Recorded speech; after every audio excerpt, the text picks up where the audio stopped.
আসসালামু আলাইকুম, সবাই কেমন আছেন? আশা করি ভালো আছেন। তো আমি ভালো নেই, আমার গলা শুনে বুঝতে পারতেছেন আমার গলা ভেঙে গিয়েছে, গলা প্রচণ্ড ব্যথা। তো তো আমার জন্য সবাই দোয়া করবেন। তো বাসা থেকে বের হয়ে গিয়েছিলাম, বাবার বাড়ি যাব এই উদ্দেশ্যে। তো আমার খালামণিরাও এসেছিল, খালামণিরা দুদিন আগে এসেছিল আর আমি দুদিন পরে যাচ্ছি। তো এই তো যাচ্ছিলাম আর আপনাদের সাথে একটু শেয়ার করলাম।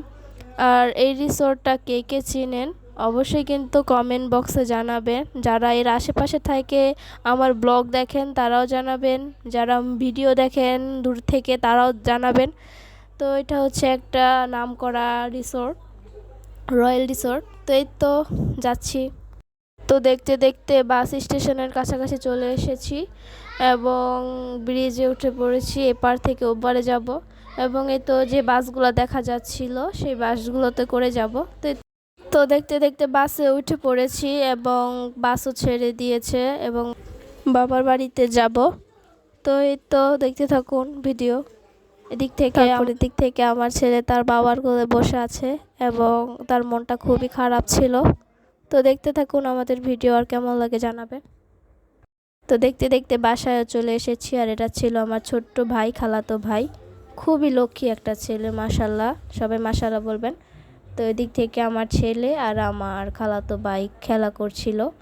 তারপর এদিক থেকে মা দেখলাম রান্না বসিয়েছে, পেঁপে তরকারি, আর ছিল ছাগলের বট, আর ছিল ডাউল। তো এই তো রান্না করছে। তারপর রান্না বাড়া শেষ করে দুপুরে খাবার খেতে বসে পড়েছিলাম। তো সবাই মিলে একসাথেই খেতে বসেছিলাম এবং সবাই মিলে খুবই আনন্দ করেছিলাম। আর খাবারের মেনু তো দেখেছিলেন, তো খুবই মজা হয়েছিল খাবারগুলো। তো এদিক থেকে মা আবার চাউমিন রান্না করতেছিল, তো ভাবলাম আপনাদের সাথেও একটু শেয়ার করি। চাউমিনে দিয়েছিল ডিম, গরুর মাংস, গাজর, তারপরে হচ্ছে ক্যাপসিকাম। তো এগুলো দিয়ে মা লাড়াচাড়া দিচ্ছিল এবং লাড়াচাড়া দেওয়ার শেষে মা এখানে দিয়ে এলো চাউমিন, যে নুডলসটা, সঙ্গে নুডলসও দিয়েছিল যাতে শর্ট না পড়ে, কারণ অনেক মানুষ ছিল তো ঘরে। তো এখানে দিয়েছিল মশলা। তো তারপর ভালোভাবে লাড়াচাড়া দিয়ে মা আরও কিছু মশলা অ্যাড করেছিল এবং এখানে সসটাও দিয়ে দিয়েছিল। তারপর এখানে সয়া সস কিনে এনেছিল, সয়া সসটা দিবে। তো তারপরে তো নুডলসের ফাইনাল লুক খুবই ভালো লেগেছিল। আর এদিক থেকে আমার বাবা আমার ছেলের জন্য এক বক্স জুস কিনে এনেছিল।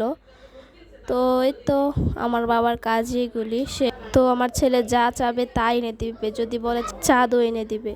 তো এই তো মা দিক থেকে নুডলস রান্না করছিল এবং ভাবলাম আমরা একটু ছাদের থেকে ঘুরে আসি।